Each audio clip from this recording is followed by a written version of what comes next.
Hello, and welcome to the reading of the Cask of Amontillado by me, Christopher Fitton. This story was written by Edgar Allan Poe and was originally published in 1846. I'm reading this tale because it's currently spooky season, and this story is a little darker than a normal mystery. I'm reading this story from a book called The Works of Edgar Allan Poe, and the book is from 1899. I got the book from my private library I'm a subscriber to, and you can see it in the link in the show notes. This story was first published on the Mysteries at Midnight podcast, where mystery tales are read out in a soothing bedtime story style. If you'd like to hear more mystery stories, please search for Mysteries at Midnight in your podcast player app of choice and subscribe to get alerts for all new free content. Thank you. The Cask of Amontillado. The 1,000 injuries of Fortunato I had borne as I best could, but when he ventured upon insult, I vowed revenge. You, who so well know the nature of my soul, will not suppose, however, that I gave utterance to a threat. At length I would be avenged. This was a point definitively settled, but the very definitiveness with which it was resolved precluded the idea of risk. I must not only punish, but punish with impunity. A wrong is unredressed when retribution overtakes its redresser. It is equally unredressed when the avenger fails to make himself felt as such to him who has done the wrong. It must be understood that neither by word nor deed had I given Fortunato cause to doubt my goodwill. I continued, as was my wont, to smile in his face, and he did not perceive that my smile now was at the thought of his immolation. He had a weak point, this Fortunato. Although in other regards he was a man to be respected and even feared, he prided himself on his connoisseurship in wine. Few Italians have the true virtuoso spirit. For the most part of their enthusiasm is adopted to suit the time and opportunity to practice imposture upon the British and Austrian millionaires. In painting and gemmary, Fortunato, like his countrymen, was a quack, but in the matter of old wines he was sincere. In this respect, I did not differ from him materially.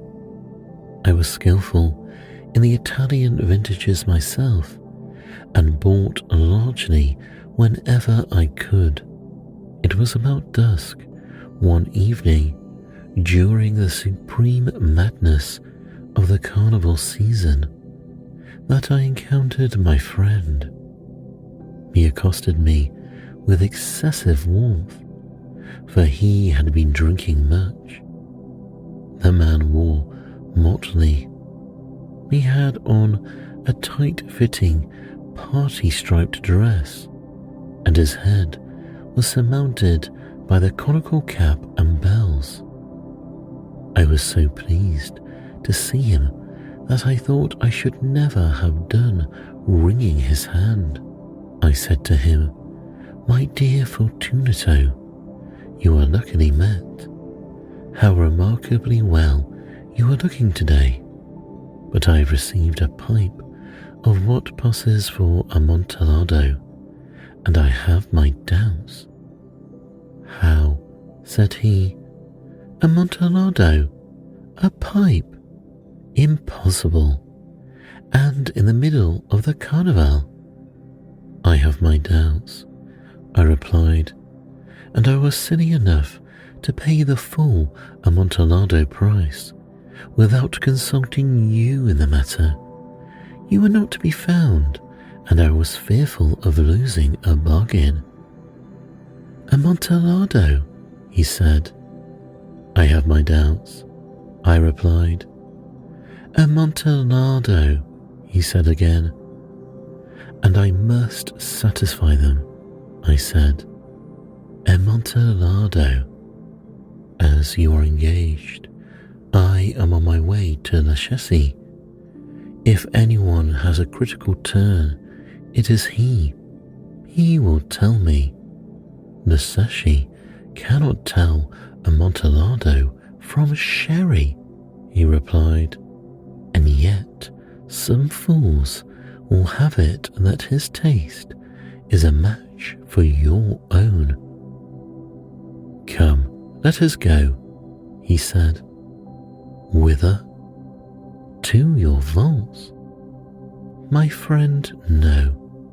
I will not impose upon your good nature. I perceive you have an engagement. La Chessie will suffice." "I have no engagement.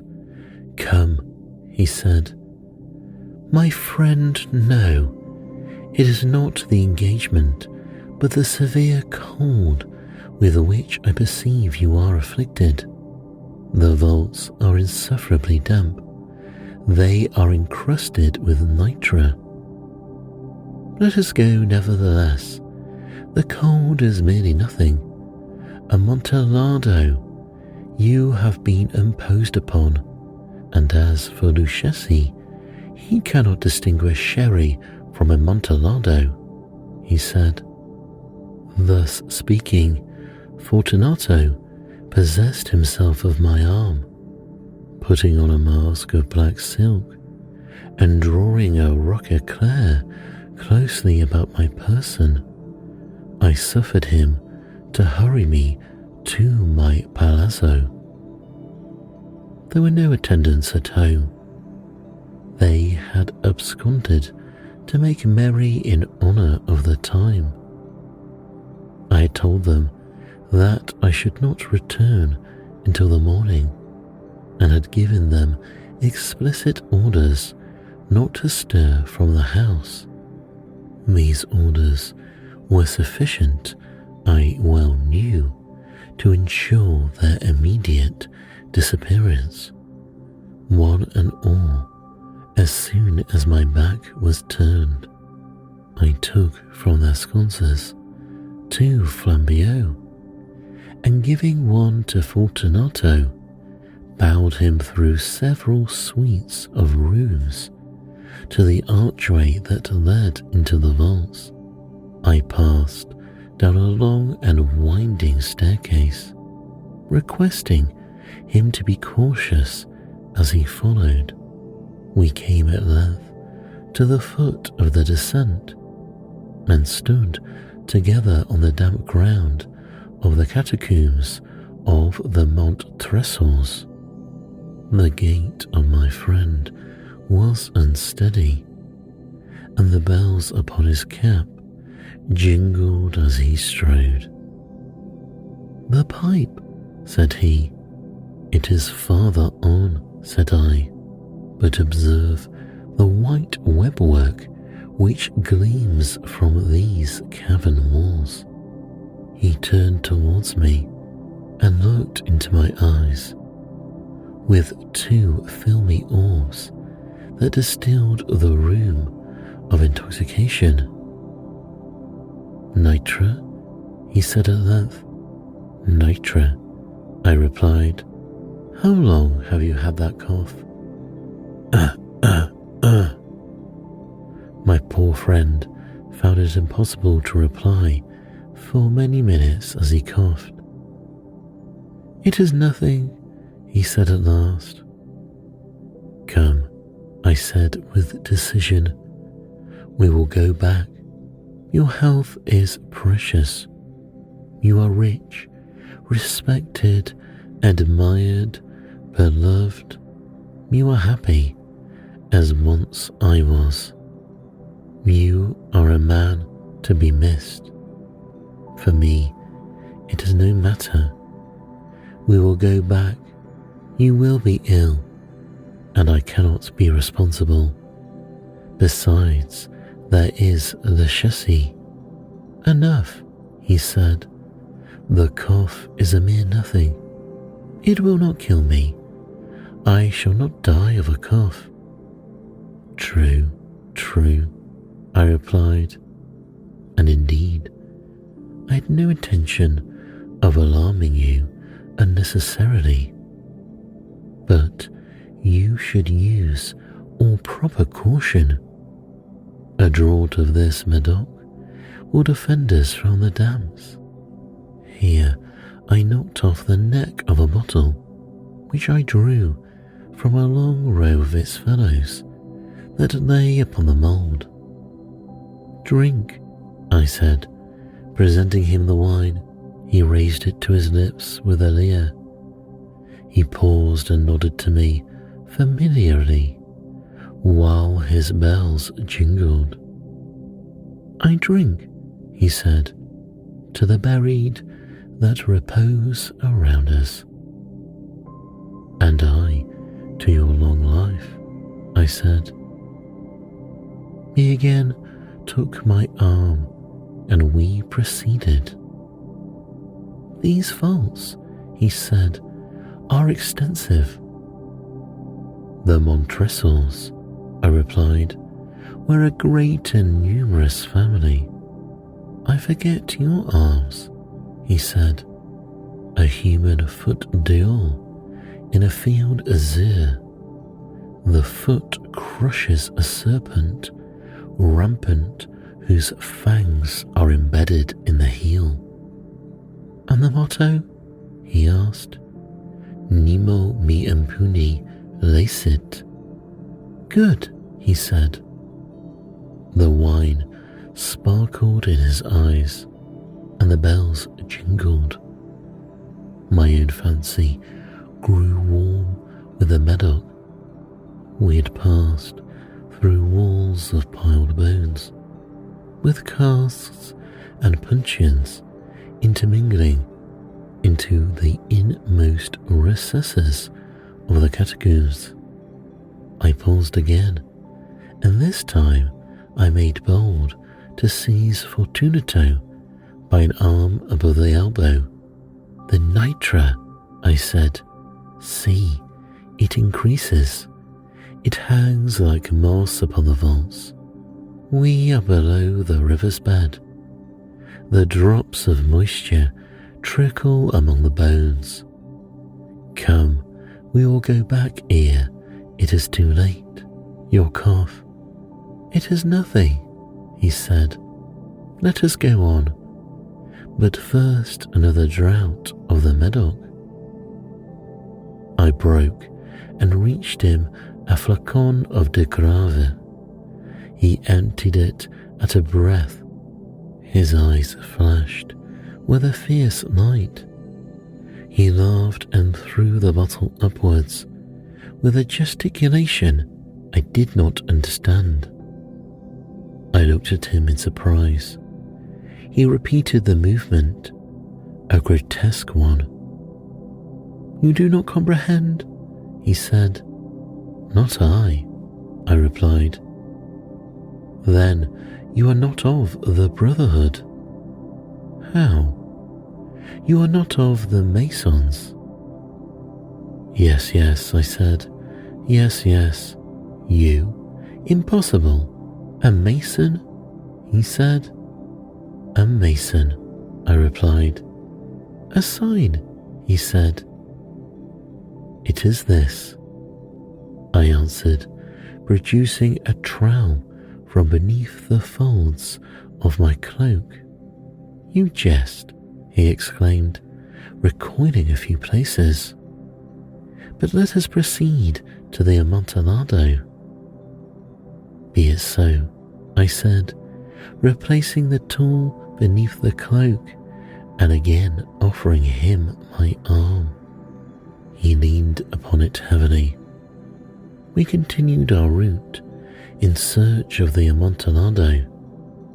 We passed through a range of low arches, descended, passed on, and descending again, arrived at a deep crypt in which the foulness of the air caused our flambeau rather to grow than aflame. At the most remote end of the crypt, there appeared another less spacious. Its walls had been lined with human remains, piled to the vault overhead, in the fashion of the great catacombs of Paris. 3 sides of this interior crypt were still ornamented in this manner. From the 4th, the bones had been thrown down and lay promiscuously upon the earth, forming at one point a mound of some size.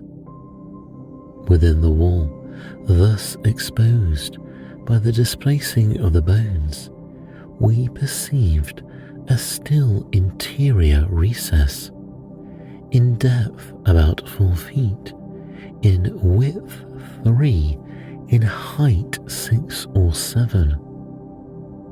It seemed to have been constructed for no special use within itself, but formed merely the interval between 2 of the colossal supports of the roof of the catacombs, and was backed by one of their circumscribing walls of solid granite. It was in vain that Fortunato, uplifting his dull torch, endeavoured to pry into the depths of the recess. Its termination, the feeble light, did not enable us to see. Proceed, I said. Herein is the Amontillado. As for Le Chassis, he is an ignoramus, interrupted my friend, as he stepped unsteadily forward, while I followed immediately at his heels. In an instant, he had reached the extremity of the niche, and finding his progress arrested by the rock, stood stupidly bewildered. A moment more, and I had fettered him to the granite. In its surface there were 2 iron staples, distant from each other about 2 feet horizontally. From one of these depended a short chain, from the other a padlock. Throwing the links around his waist, it was but the work of a few seconds to secure it. He was too much astonished to resist. Withdrawing the key, I stepped back from the recess. Pass your hand, I said, over the wall. You cannot help feeling the nitre. Indeed, it is very damp. Once more, let me implore you to return. No, then I will positively leave you, but I must first render you all the little attentions in my power. The Amontillado! Exclaimed my friend, not recovered from his astonishment of being restrained. True, I replied, the Amontillado. As soon as I said these words, I busied myself among the pile of bones of which I had spoken before. Throwing them aside, I soon uncovered a quantity of building stone and mortar. With these materials, and with the aid of my trowel, I began vigorously to wall up the entrance of the niche. I had scarcely laid the first tier of my masonry when I discovered that the intoxication of Fortunato had in a great measure worn off. The earliest indication I had of this was a low moaning cry from the depth of the recess. It was not the cry of a drunken man. There was then a long and obstinate silence. I laid the second tier, and the third, and the fourth, and then I heard the furious vibrations of the chain. The noise lasted for several minutes, during which, that I might hearken to it with the more satisfaction, I ceased my labours and sat down upon the bones. When at last the clanking subsided, I resumed the trowel and finished without interpretation the fifth and sixth and the seventh tier. The wall was now nearly upon a level with my breast. I again paused, and holding the flambeau above the masonwork, threw a few feeble rays upon the figure within. A succession of loud and shrill screams bursting suddenly from the throat of the chained form seemed to thrust me violently back. For a brief moment I hesitated, I trembled. Unsheathing my rapier, I began to grope with it about the recess, but the thought of an instant reassured me. I placed my hand upon the solid fabric of the catacombs and felt satisfied. I reapproached the wall. I replied to the yells of him who clamoured. I re-echoed, I aided, I surpassed them in volume and in strength. I did this, and the clamourer grew still. It was now midnight, and my task was drawing to a close. I had completed the 8th, the 9th, and the 10th tier. I had finished a portion of the last and the 11th. There remained but a single stone to be fitted and plastered in. I struggled with its weight. I placed it partially in the destined position. But now there came from out of the niche a low laugh that erected the hairs upon my head. It was succeeded by a sad voice, which I had difficulty in recognizing as that of the noble Fortunato. The voice said, "Ha ha ha, a very good joke indeed, an excellent jest. We will have many a rich laugh about it at the palazzo, ha ha ha, over our wine, ha ha." "The Amontillado," I said. "Ha ha ha, yes, the Amontillado. But is it not getting late? Will they not be awaiting us at the palazzo? The Lady Fortunato and the rest? Let us be gone," he said. "Yes," I said, "let us be gone." "For the love of God, Montresor," he said. "Yes," I said, "for the love of God." But to these words I struggled in vain for a reply. I grew impatient. I called aloud, "Fortunato." No answer. I called again, "Fortunato." No answer still. I thrust a torch through the remaining aperture and let it fall within. There came forth in return only a jingling of the bells. heart grew sick on account of the dampness of the catacombs. I hastened to make an end of my labor. I forced the last stone into its position. I plastered it up. Against the new masonry, I re-erected the old rampart of bones. For the half of a century, no mortal has disturbed them. In pace requiescat. The end.